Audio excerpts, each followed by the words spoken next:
Okay, good afternoon, everyone. We're here on our second series of the Rangeland Speakers webinar series that goes every Friday in October between 4:30 and about 5:30. If you're watching this, then you are probably going to watch this later on and by recording. And so what we're going to be doing is Josh Uriarte is on from the Governor's Office of Species Conservation. He's been there 6 years, and this is his 5th year of helping us with this conference. And so he will be covering some of the animals that you may encounter and need to learn about before the contest. So with that, I will hand it over to Josh. Hi, everyone. My name is Josh Uriarte. I'm with the Idaho Governor's Office of Species Conservation, as Tyann said. Our office is a special office. Not many other states have it, but we handle threatened, endangered, and candidate species in Idaho. Mainly looking at the policy, working with Fish and Game, and other partners, other federal agencies, and as well as doing recovery plans and different things like that to work on these threatened and endangered species under the Endangered Species Act. And we'll talk about a few animals that are on the Endangered Species Act and a few that aren't. The first animal I'm going to talk about is not on the Endangered Species Act, and it's a bighorn sheep.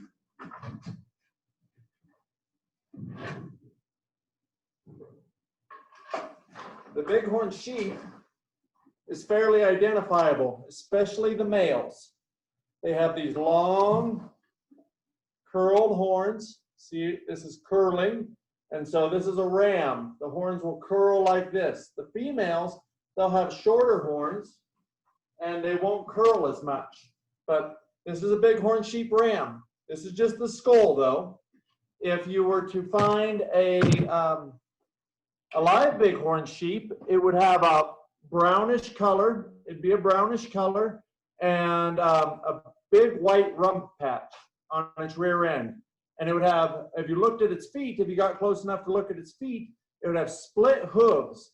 And those split hooves help it walk around on rocks. They live in really rocky areas, and they walk on the rocks and have to balance on the rocks. And so, yeah, that's for the grip, to make sure that they can grip on those rocks. One other thing is, these are horns, and we'll talk about the difference between horns and antlers later. But these horns are never shed. They never lose them like other animals do, and they continue to grow throughout the whole species life. Now, there's 2 types of bighorn sheep in Idaho. One is the California bighorn sheep, and it's down in Owyhee County and Cassia County. And then there's the Rocky Mountain bighorn sheep, and it's in Latah, Nez Perce, Idaho, Adams, Washington, Valley, Lemhi, Custer, Butte, Clark, and Bonneville counties. Quite a few counties with that one. Question for the group. Gail or Tyann, you can answer this. Are bighorn sheep native to Idaho? I don't think so. I am not sure. Bighorn sheep are native to Idaho, and they were in many of Lewis and Clark's journals of where they were. Here's another question for you. Are bighorn sheep an herbivore, carnivore, omnivore, or scavenger? Herbivore. Good work. Good work. One of the predators that is the most effective at catching bighorn sheep is mountain lions, because mountain lions live mostly in the areas that bighorn sheep are. We'll talk a little bit more about mountain lions later. There's a disease out there that's the key factor that limits bighorn sheep recovery right now, and it's called pneumonia. If you look on the Fish and Game's website, that right now has the greatest impact on bighorn sheep populations. One interesting fact is, Gail was not thinking they were native to Idaho, and that may be by the fact because bighorn populations went way down during certain years. And in 1963, Idaho Fish and Game and other states tried to start restoring bighorn sheep populations. And so in 63, Idaho Fish and Game brought bighorn sheep in from British Columbia and translocated them into the Waihe River drainage, and then some others into the Salmon River drainage and the Lost River drainage near Mount Bora, the tallest mountain in Idaho, in 1969. And so that may be a little bit of the confusion why you wouldn't think bighorn sheep are native, but they are. But they needed a little help and brought some more species in. The next animal we'll talk about is the gray wolf. Now, the gray wolf usually communicates by howling. It barks sometimes, seldomly, but it does do some barking. It kind of does these howling barks, is what they call it, bark howling. But they howl in long, low tones, and we'll find out the difference between gray wolves, how they howl, and coyotes, and how they howl in a little bit. Do you think the gray wolf is a predator or a prey? Definitely a predator. Predator, okay. And do they hunt by themselves for the most part, or in packs with other wolves? Packs. Good, good. Fish and Game has been doing some counting on wolves, and there's over 1,000 wolves in Idaho. But if you want to identify a wolf, if you're out in the woods and need to understand, am I seeing a wolf or am I seeing a coyote? There's different ways to look at it. Wolves usually weigh between 60 and 120 pounds. And coyotes usually weigh between 25 and 45 pounds. A length of a coyote and the length of a wolf are different. So if we look at a wolf, you can see it's about as tall as I am. See how long that wolf is? And it has this soft white underfur here. And then these outer hairs are called guard hairs, if you can see those. So soft white underfur and guard hairs. They usually kind of have this mottled black and white color. You'll see that a lot, but you will see white wolves. You will see black wolves that are just all black or all white. But when you look at his nose, he has a big nose patch, and his ears are kind of shorter for the relative of his head. They have big heads, and their ears are kind of shorter and rounded, whereas a coyote's ears are longer and pointed. And here's how long a coyote is. Definitely not as big as a wolf. We'll compare those real fast. Wolf, coyote, coyote, wolf. So the difference is lots of times coyotes are a browner color and they have shorter legs. And like I said, their ears are pointed and a little bit longer. And their howls are generally more of like a yip or a yelp or a bark that's higher pitched than a wolf. Like I said, the wolf is low and long, and their snout, a coyote's snout, is usually longer than a wolf's. A wolf's is usually broader than a coyote's. Let's see, anything else? Nope. Wolves have very long legs, and they have big feet, and that's effective for them to travel on the snow when they're hunting. The next animal we'll look at is the red fox. So all these right now, the two that I've just described to you and the one that I'm going to describe to you now are canids. They're in the kind of canid family. Here is a red fox. So definitely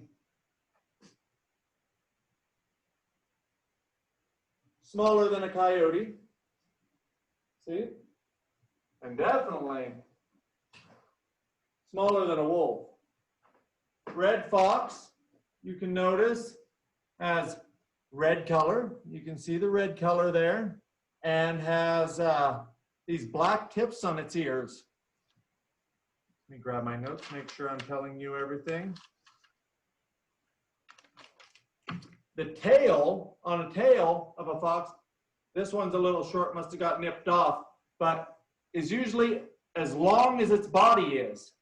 And so it's over half of its body length. So the tail, those big bushy tails, are about over half the fox's body length. And if you ever look at a fox's feet, it has 5 toes on the front and 4 toes on the back. And a female fox is called a vixen. And a male has a weird name, it's called a dog fox. They have great hearing, and they're great nighttime predators. If you looked at a fox's eyes, if you shined a light in it, it'd be a green color. And that's because there's a reflective layer behind a fox's eyes called tapetum lucidum that shines back and helps them see at night. They usually catch rodents, and they usually jump up like this really high in the air and come down right on top of the rodent. And so you'll see that in a lot of pictures. Lots of people photograph that. But this is your red fox. Next, we're going to move over to the deer family. Did you have a question? Sorry, what? Did you have a question? I did. Can a gray fox and a red fox interbreed? I'm not all the way sure on that one. I'd have to look. They're in the same family, but I don't know how often they would come into contact. We'll have to look on that one and get back to the viewers. I've just noticed every once in a while you look like you see a really grangy fox, but it could very well look with red on it, but a lot of gray too. So maybe. Maybe. Wondering what was going on. Different types of foxes besides red foxes.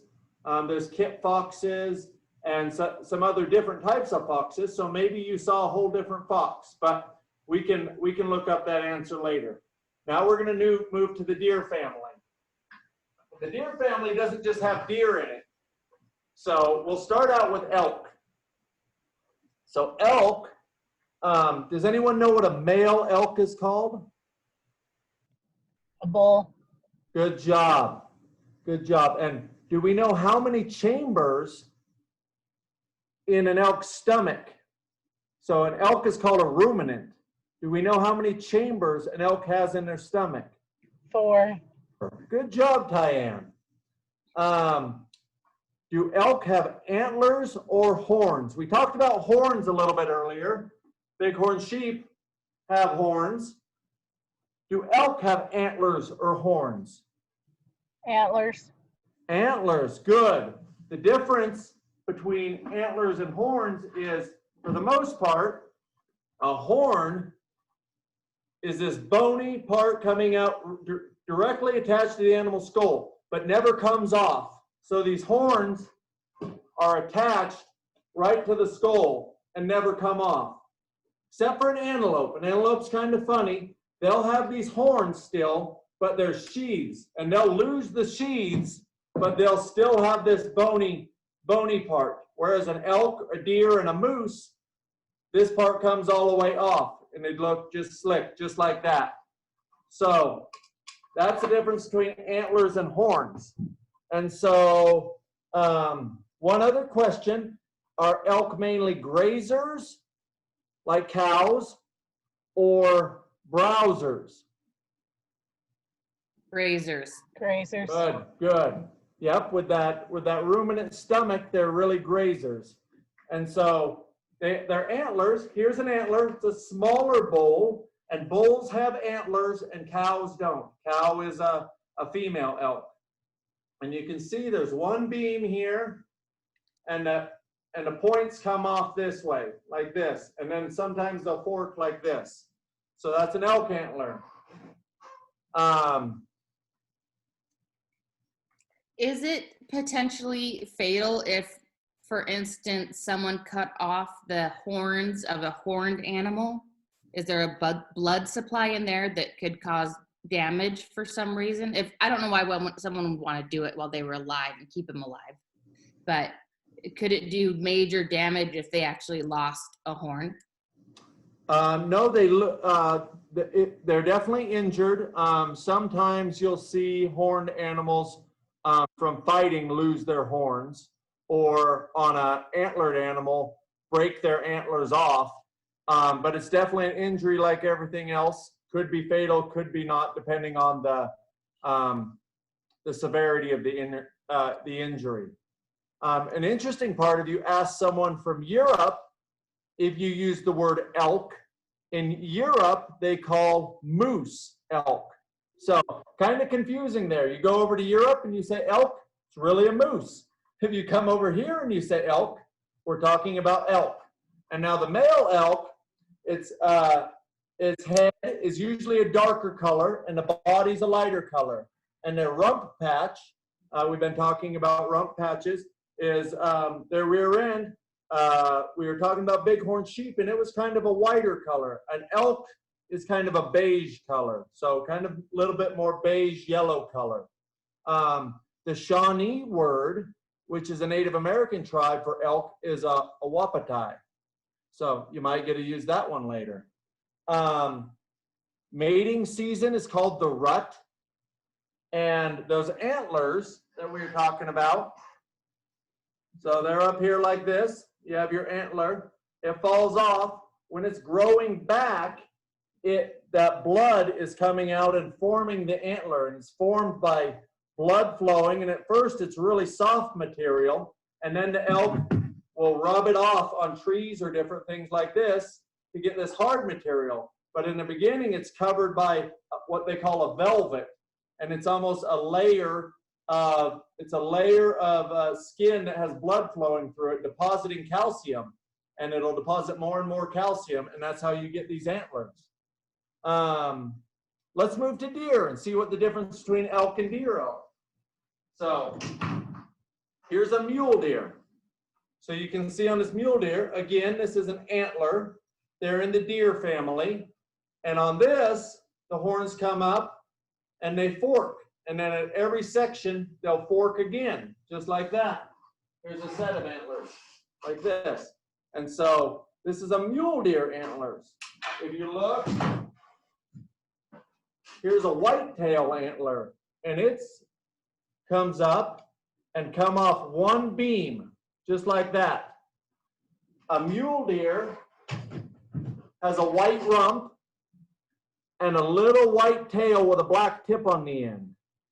If you look at a white-tailed deer, it'll have a big flag type tail like this, and the top will be brown, and the underneath, when they get scared and they flip it up like that, will be white.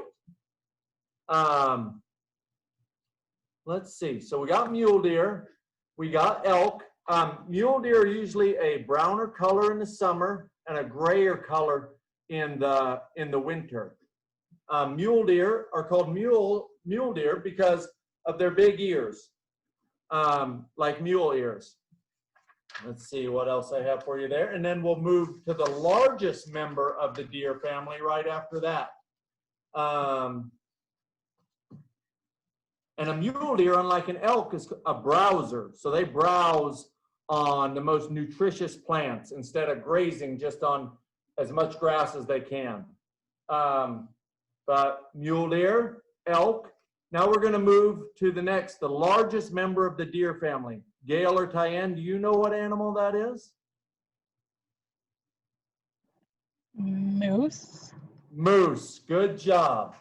And so there's different types of moose. The subspecies we have in Idaho is called the Shiras moose.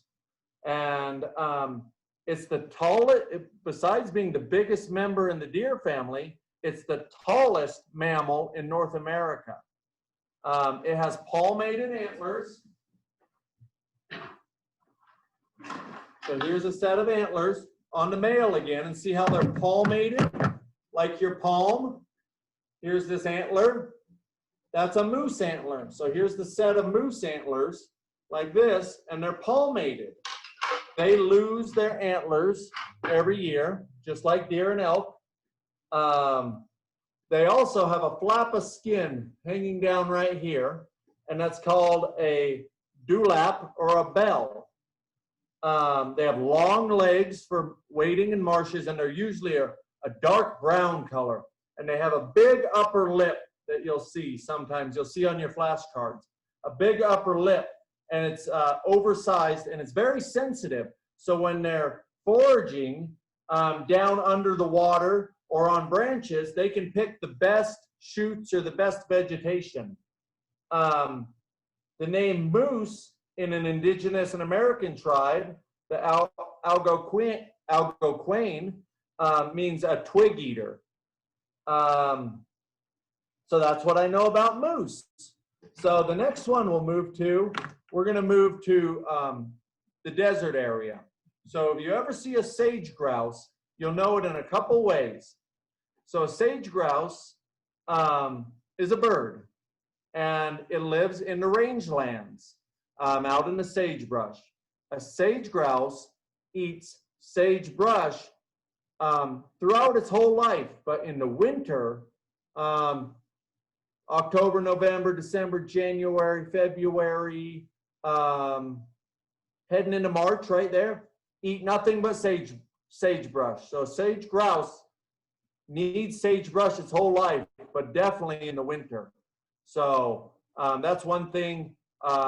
If you see sagebrush and it's in certain areas, sage grouse may be there. You may have to look at a map, ask your local Fish and Game to see if sage grouse are in that area.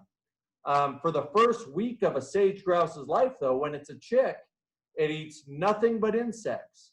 And then as it gets a little older, it starts eating flowering plants called forbs, and then it goes to sagebrush.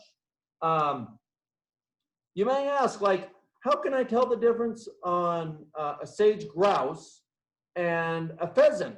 Well, a hen pheasant and a female sage grouse look very similar, but there's a few features.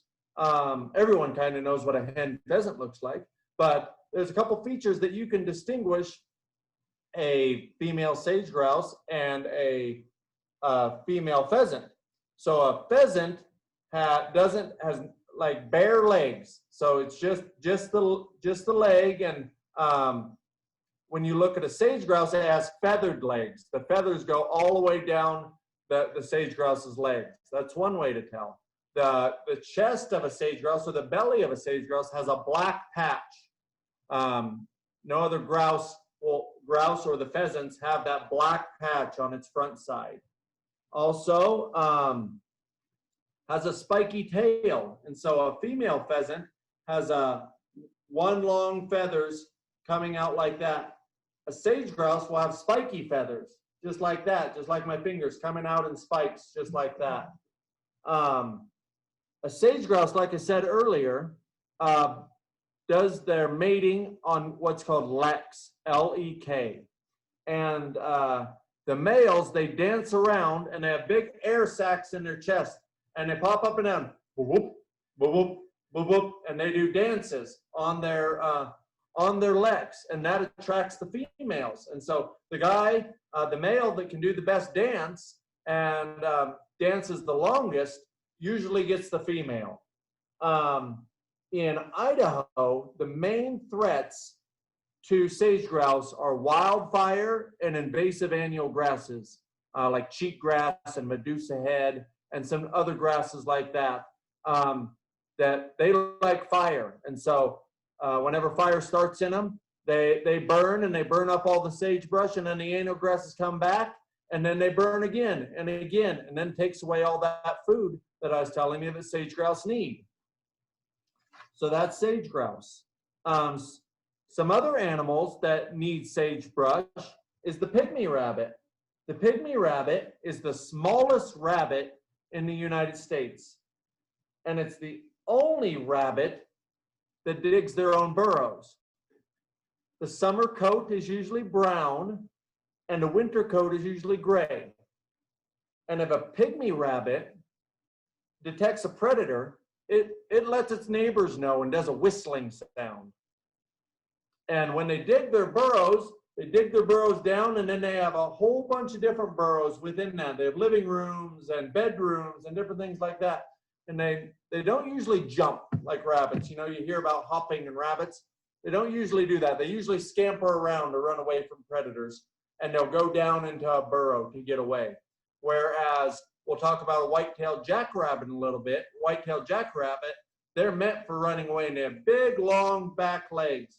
And they'll mainly run away from a predator and keep running. Whereas a pygmy rabbit will try to dive down into a burrow to get away. Sagebrush is important to pygmy rabbits, like I told you about sage grouse. And in the winter, sagebrush makes up 99% of the pygmy rabbit's diet. And in the summer, about 30 to 40% of the diet. So sagebrush is important for pygmy rabbits as well as sage grouse. Next, we'll move to pronghorn antelope. So on a pronghorn antelope, they're not really an antelope. They were first called an antelope back when Lewis and Clark were coming through, but they're not a true antelope. Back in 1804 and 1806 was the first time that the pronghorn antelope was called an antelope, but it's really not. Both sexes, males and females, have horns, and the male's horns are pronged. So they'll come off and then they'll prong. And so that's why it's called a pronghorn. The horns on a pronghorn are made of modified fused hair that grows. And so that's kind of interesting. Their horns are made of hair, but it's kind of a modified hair that gets really hard. And then, like I was showing you earlier on the bighorn, they have those bony cores coming out of their head that stay there, and they have the sheaths that come over the top. But antelope differ from other animals with horns. Like I was telling you, bighorn have horns, but they don't shed those sheaths. Pronghorn antelope shed those sheaths every year and then grow them back. Males, and about 70% of the females have horns. Not all of them, but females can have horns in this species as well. They have a reddish tan coat with a white underbelly, and they have a large white rump patch, and they're very fast. You'll have to read your note cards, but antelope have great vision, looking around, and run away from their predators. And if you're looking, you're like, I can't tell if that's a male or a female pronghorn. They both have horns. I can't quite tell if that one's pronged or not, but the males will have a black cheek patch right here. And that's how you can tell the difference between a male and a female pronghorn. Pronghorn fawns, or the babies, they're pretty cool. Once they're born, they can walk within 30 minutes. And in a couple days, they can outrun you or me. So they get pretty fast, and they're adapted to running away from their enemies. They have oversized windpipes, oversized hearts, and extra large lungs for running really fast. Next thing we'll talk about is that white-tailed jackrabbit. I told you a little bit about that earlier, but the white-tailed jackrabbit, let me find my notes.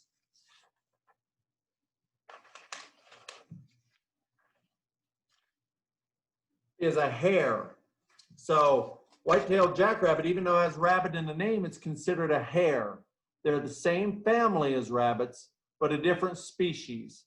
They have long ears, which are gray on the outside and white and brown on the inside, and they have black tips on top of their ears. They have long hind legs, and the white-tailed jackrabbit has white on the top and the bottom of its tail, whereas a black-tailed jackrabbit has black on top of its tail. Baby hares are called leverets and are born fully furred with their eyes open, and in a little bit, they're ready to go.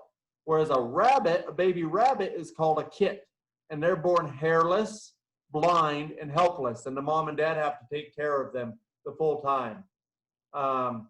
Hares, the females are larger than males, and the difference between hares and rabbits, like I said, hares tend to be larger, have longer hind legs, and longer ears. And rabbits, the fur usually stays the same color year-round, where hares change color, usually from brown, gray in the summertime to a whiter, grayer color in the winter. And they, like I said earlier, they respond to danger differently. Rabbits tend to be social, and hares tend to be more solitary. Let's move to another desert species, the western rattlesnake. So here's a rattle of a rattlesnake. You can hear that rattle, and they do it a lot faster than I do, just like that. But the western rattlesnake can readily be identified by these rattles, as well as they have deep pits located in between their nostrils and a large triangular head. That's how you can tell a rattlesnake different from other snakes. There are two species of rattlesnakes in Idaho, this western rattlesnake and a prairie rattlesnake. And the venom in western rattlesnakes, the venom that they have in their teeth and their fangs, is different in these western rattlesnakes that are found in Idaho and other parts of the West as compared to other rattlesnakes like in Arizona and the Southwest. The venom in the western rattlesnakes is hematoxic, and it affects the blood and doesn't allow your blood to clot.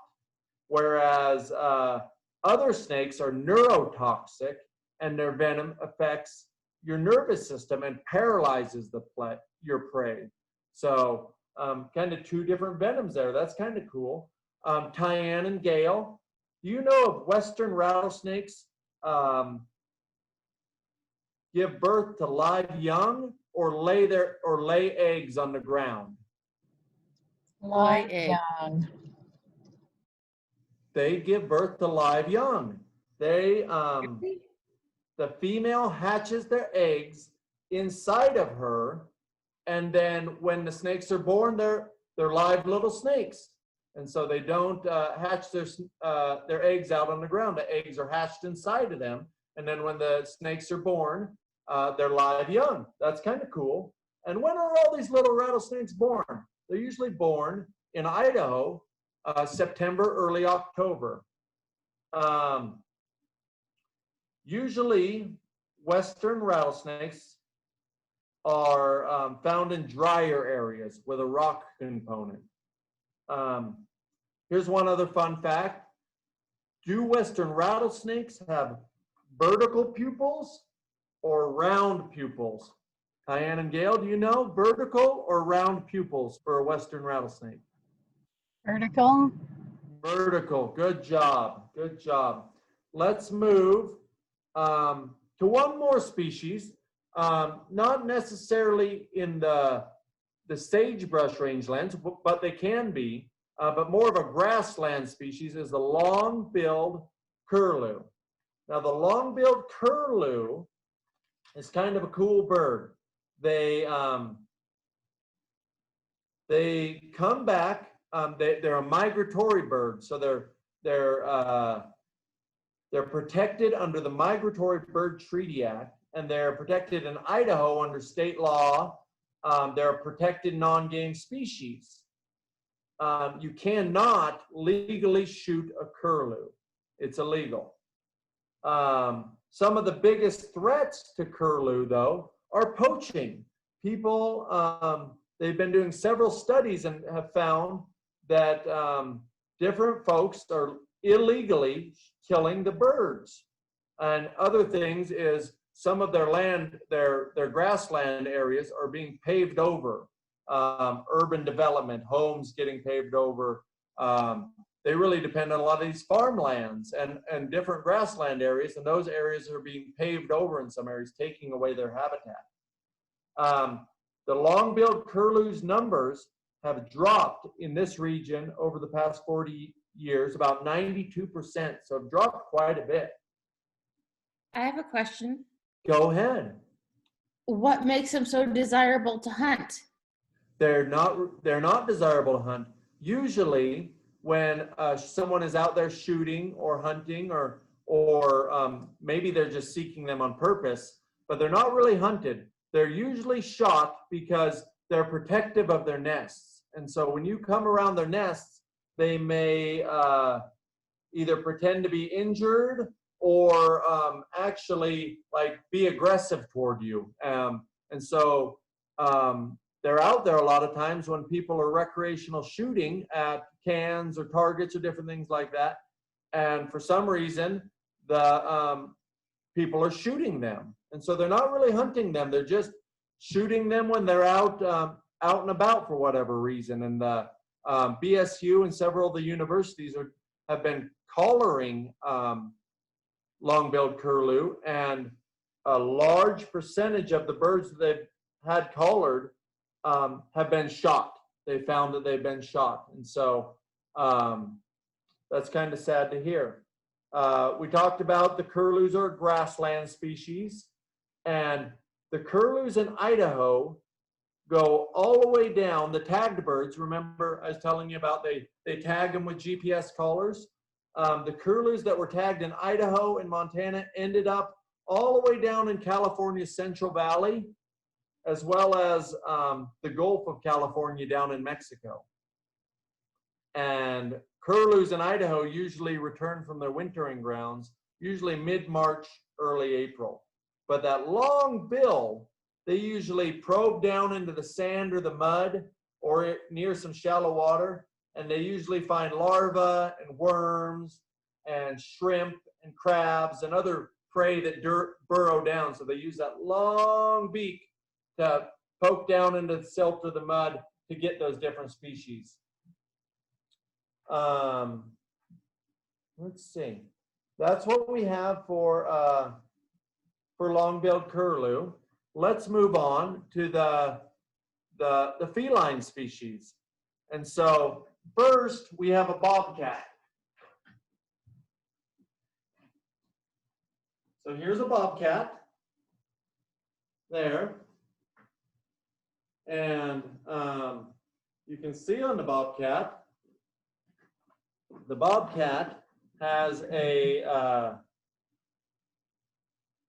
a black tip on its tail. And if you compare that to a lynx has a full black, is all black. And a bobcat's tail is usually just tipped with black. And see how this bobcat's really spotted? A lynx has minimal spotting on its body. And a lynx's back leg compared to a bobcat's back leg, a bobcat's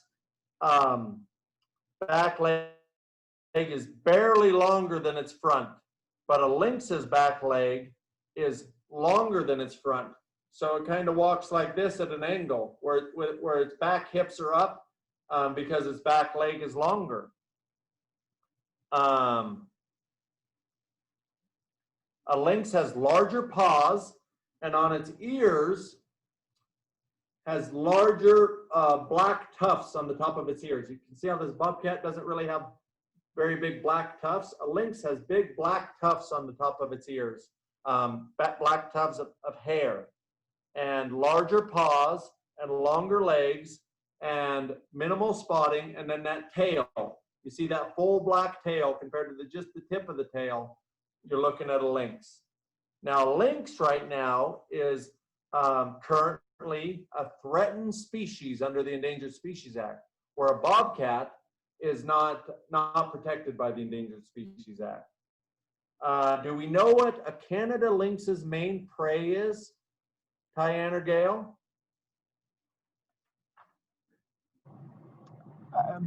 Some kind of bird, I would assume, or rabbits, maybe. Very good, very good. A lynx's main prey is the snowshoe hare. And so usually you can find lynx where there's a lot of snowshoe hare. In Idaho, for the most part, lynx are way up north, up in Boundary and Bonner counties. And you'll see maybe a transient lynx, just one walking through down here closer. But normally lynx are way up north in Idaho. It gets to be pretty dry down here. And so all the lynx that we have that actually occupy that habitat and stay there are up north. Let's move to our next species, the mountain lion. So another felid species. So we looked at bobcats, we looked at lynx, less spotting, black tail, bigger tufts on the ears, larger paws, longer back leg. Now let's look at our next species, the mountain lion. Here's the mountain lion right there. So you can see the mountain lion has kind of a Not a long skull, but more of a compact skull. You can see its large teeth for biting down on prey. This is a mountain lion skull. So we'll set that off to the side. And here's a mountain lion pelt. Tawny brown color, long tail. See that? Long tail. Black tip on the end of the tail. Now, a mountain lion's claws, you can see its paw here. When it walks, it has 3 lobes on the bottom of its paw. 1, 2, 3. Whereas a dog, if you look down at a dog track, has 2 lobes. And if you look down at a mountain lion track when they're walking, you won't be able to see the claw marks because they have retractable claws. Whereas a dog does not have retractable claws, and you will see you'll see the claw marks on a dog. So here's the mountain lion's claw. Maybe you can, let me find my camera. Can't see that very well, but it's right there, and you can retract it back in. So this is a mountain lion. Mountain lion's main prey in several areas is deer. Mountain lions have a pinkish nose with a black border that extends down to their lips, maybe a little bit like my mustache. They usually take 1 deer a week, and many times they'll drag their prey after they kill it and bury it for later. This helps from other predators getting it, and it reduces the spoilage so the meat doesn't spoil. If you encounter a mountain lion in the wild, you need to stop. Do not run away, because a mountain lion will chase you. That's the natural instinct. If something runs, they'll chase it. So you need to stop, get big, yell, and wave your hands. Stare it right back and wave your hands and make a lot of noise. So that's a mountain lion, also known as a cougar. Next species is the wolverine. We're going to go to the weasel family now. Now the wolverine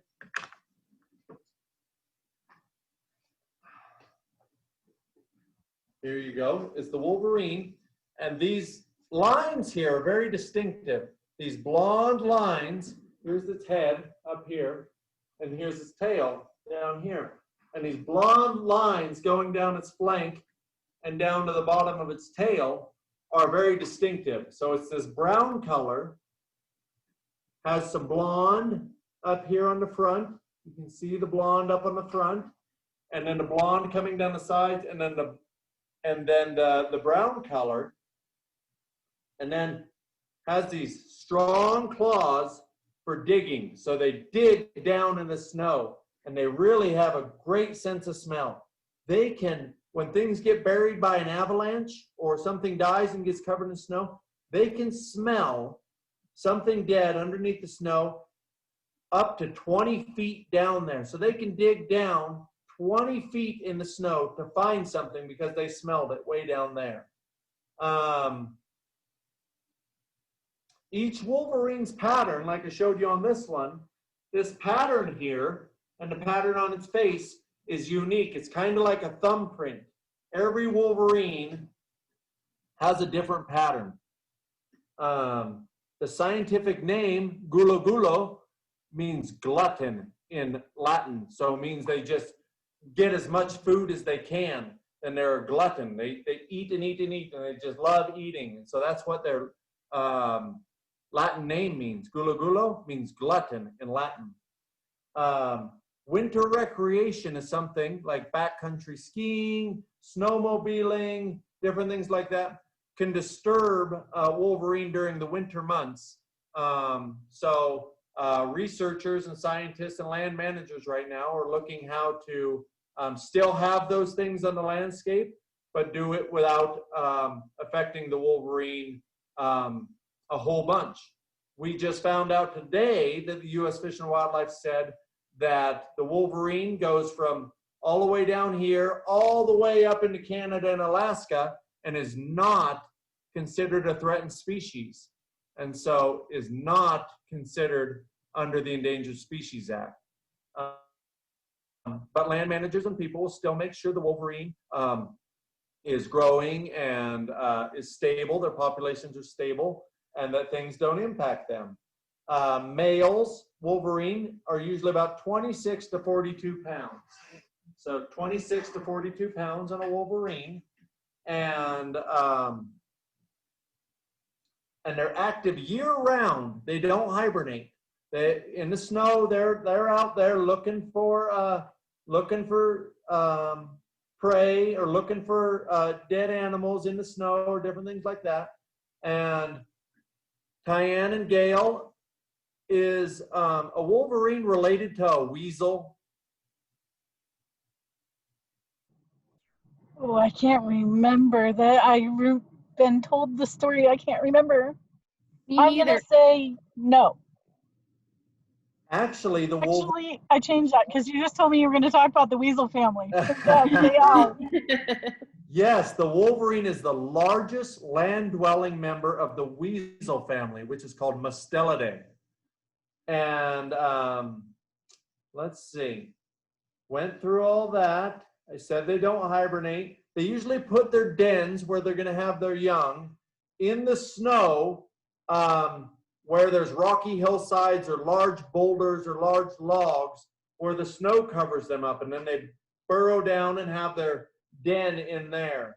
And they have 5 toes with semi-retractable claws, so they can retract them kind of, and then put them out when they're ready to dig down through snow or down through different things like that.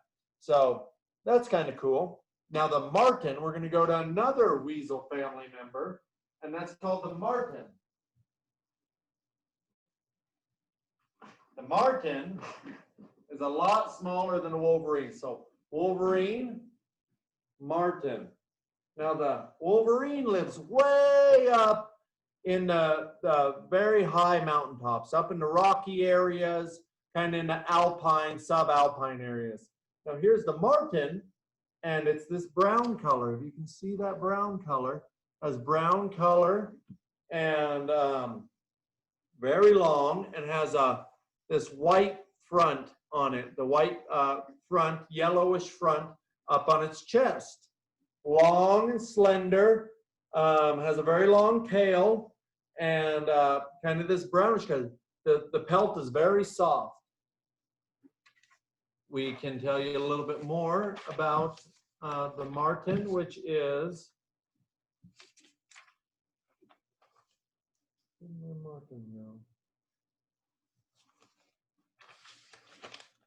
little bit more about the marten. Is they're in forested areas, and so these marten are in forested areas, and they're good at climbing.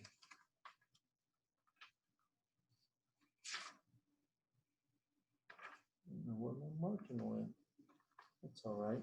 Yes, marten are good at climbing, and they usually go after the red tree voles.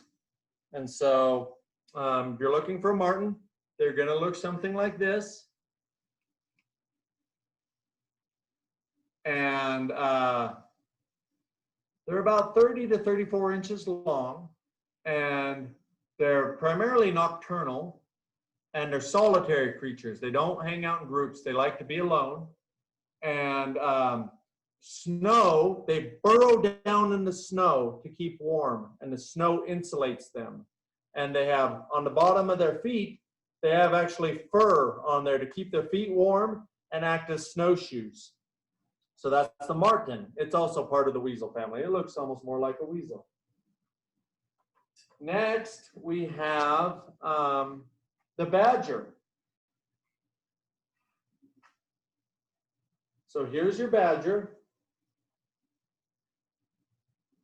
Short little tail on it. Short, squat legs. Kind of this black color here. On the face, it has a white line on the top running from its nose back to the back of its head, and then some white lines here around its eyes. And then the rest is almost like a black mask. The badger is a very powerful digger and digs down to get ground squirrels and different things like that.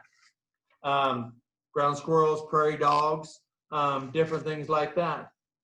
They're in the weasel family, and they're mostly active at night.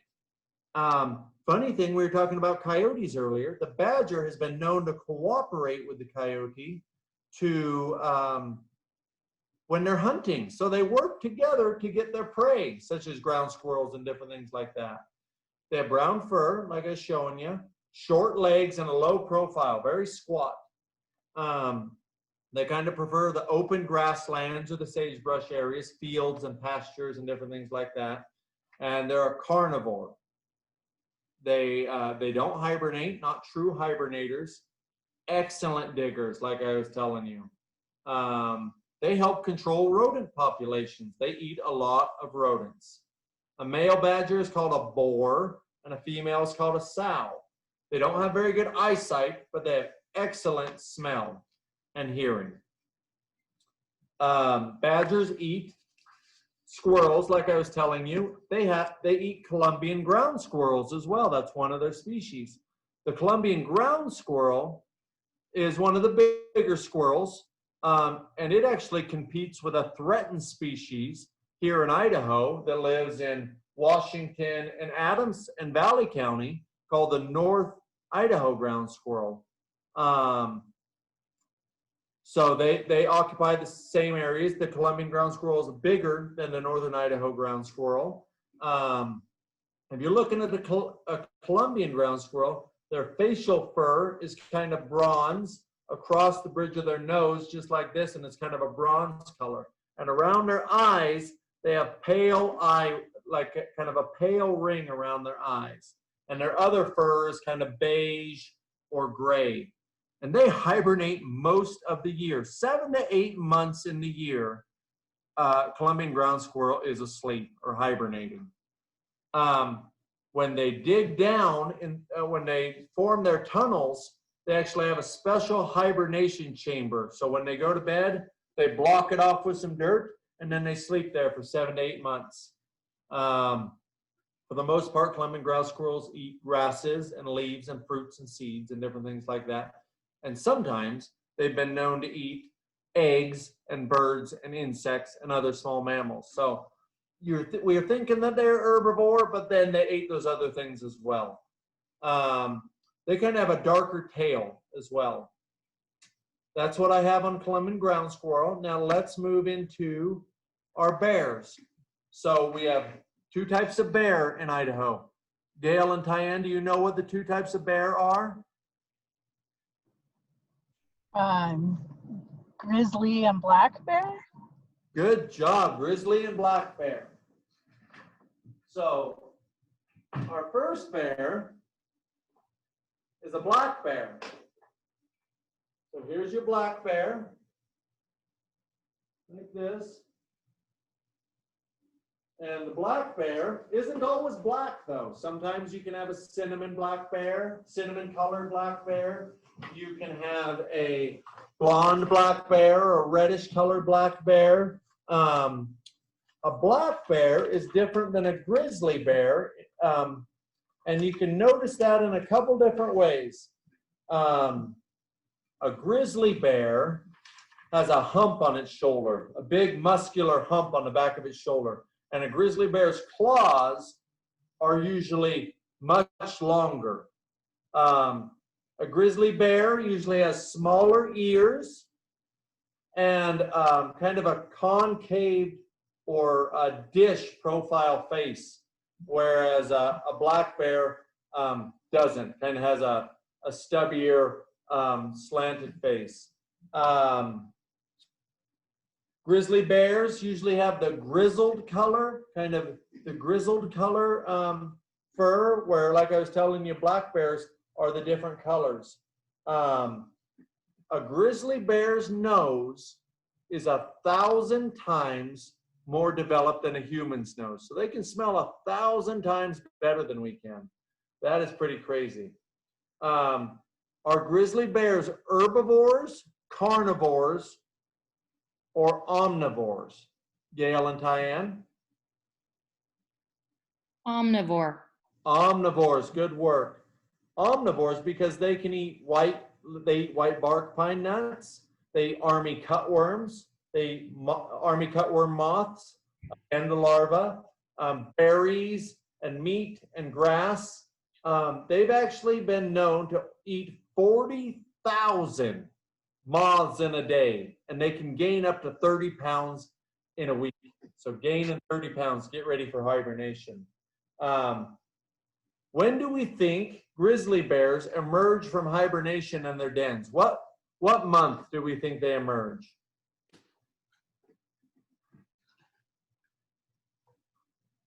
Or Tyann, do we know?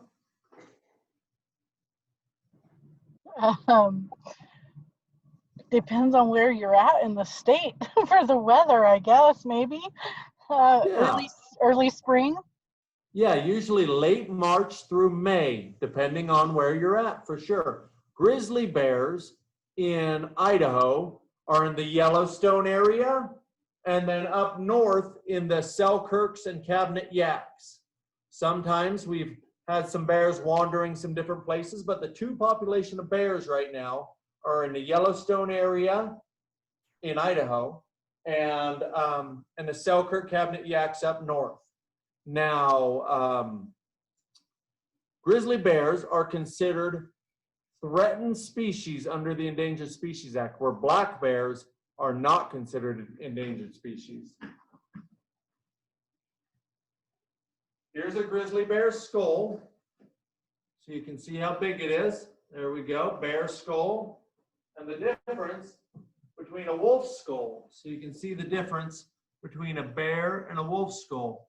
Wolf skull, you can really see this ridge right here. Now, black bears can come in all different colors though, and can be kind of, you know, like a cinnamon black bear. Could it be easily mistaken for a juvenile grizzly?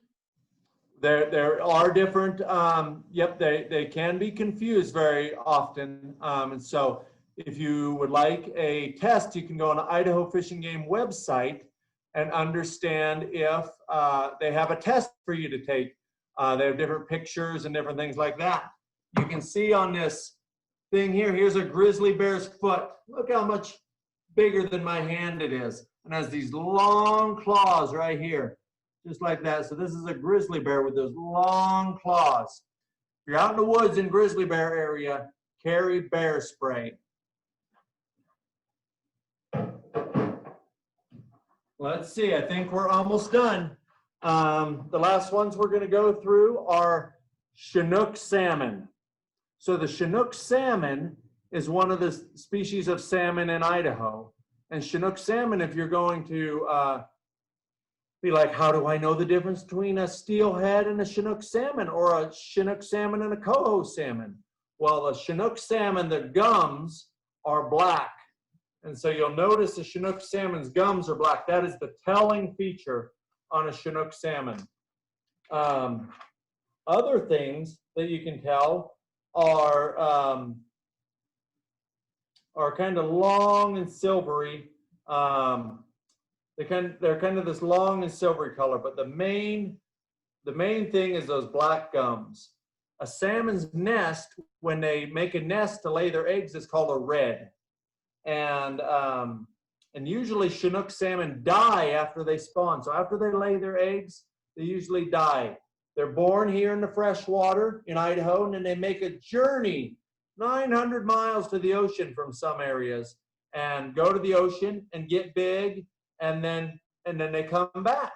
And then when they come back, they make these redds in the gravel, lay their eggs, and then die. And the Chinook salmon usually spends about 1 to 3 years in the ocean. And when they're returning, they live off their fat reserves. They don't eat. They come back and live off their fat reserves. A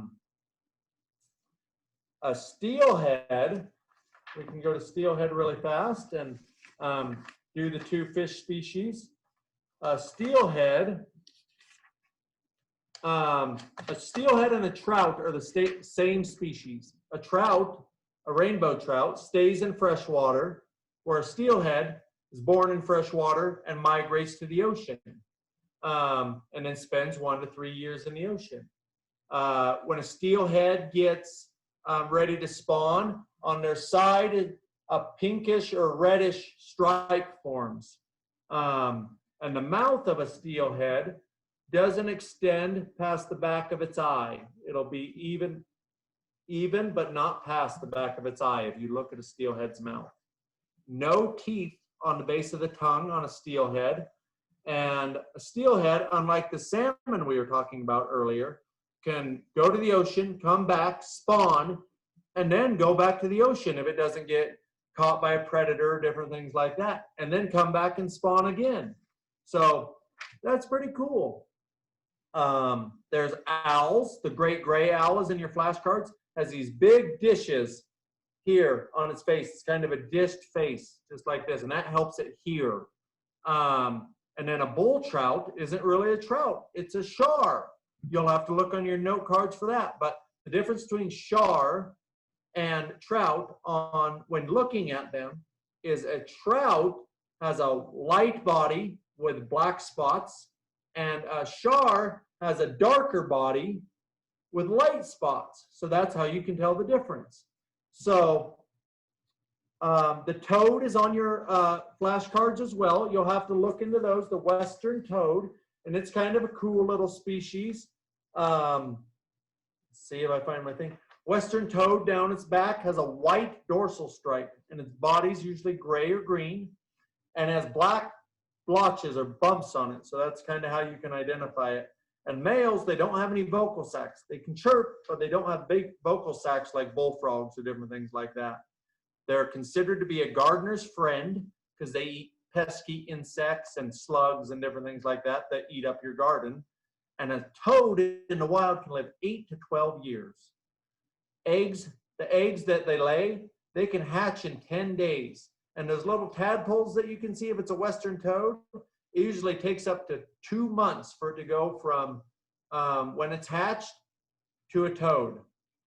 They can be found in woodlands and meadows and wetlands, and that's your western toad. So that's all the species. I hope you gathered something from our presentation today. Some were threatened under the Endangered Species Act. Others weren't. They're under state management. So lots of different species out there. I hope you enjoyed the presentation. Thank you very much. Josh Uriarte from the Office of Species Conservation, signing off. Thank you so much, Josh. We appreciate your time today. And everybody who's watching, we hope you join us for the contest on November 14th. Check our Facebook page for more details.